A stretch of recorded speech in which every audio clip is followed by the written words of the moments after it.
السلام علیکم ورحمۃ اللہ وبرکاتہ. ثانیہ بیگم، عرشیہ فاطمہ اور حمیرہ فاطمہ اور عالیہ فاطمہ اور سمرین بیگم اور ندا بیگم. اور یہ پیغمبروں کے معجزات ہیں. یہ جو آپ دیکھ رہے ہیں یہ پیغمبروں کے معجزات ہیں. حضرت نوح علیہ السلام کی کشتی. حضرت نوح علیہ السلام اپنی قوم کو 950 سال تک دین کی دعوت دیتے رہے، لیکن اس کے باوجود صرف 80 لوگ ایمان لائے اور باقی سب نے انکار کر دیا. تو اللہ تعالیٰ نے نوح علیہ السلام کو حکم دیا کشتی بنا کر تمام اہل ایمان اور جانوروں کے ایک ایک جوڑے کو اپنے ساتھ کشتی پر سوار کرنے کا حکم دیا. تو اللہ تعالیٰ نے وہ کشتی پر سوار ہوئے تو اللہ تعالیٰ کے حکم سے ایک بڑا سیلاب آیا اور تمام بت پرست ہلاک ہو گئے. پھر حضرت موسیٰ علیہ السلام کا واقعہ. جب فرعون کا بنی اسرائیل پر ظلم بڑھ گیا تو اللہ تعالیٰ نے موسیٰ علیہ السلام کو حکم دیا کہ تم راتوں رات بنی اسرائیل کو لے کر سمندر کے پاس پہنچ جاؤ.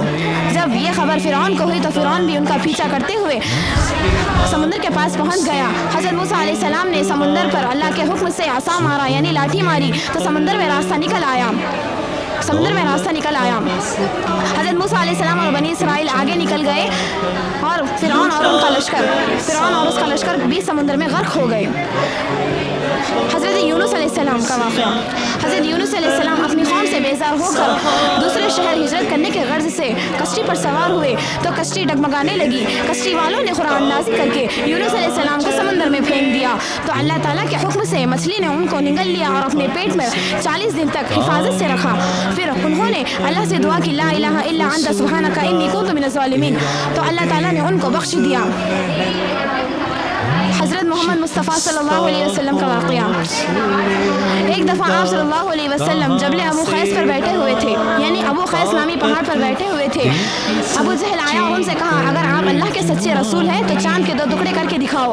آپ نے اپنے ہاتھ کی انگلی کے اشارے کے ذریعے چاند کے 2 ٹکڑے کر کے دکھائے.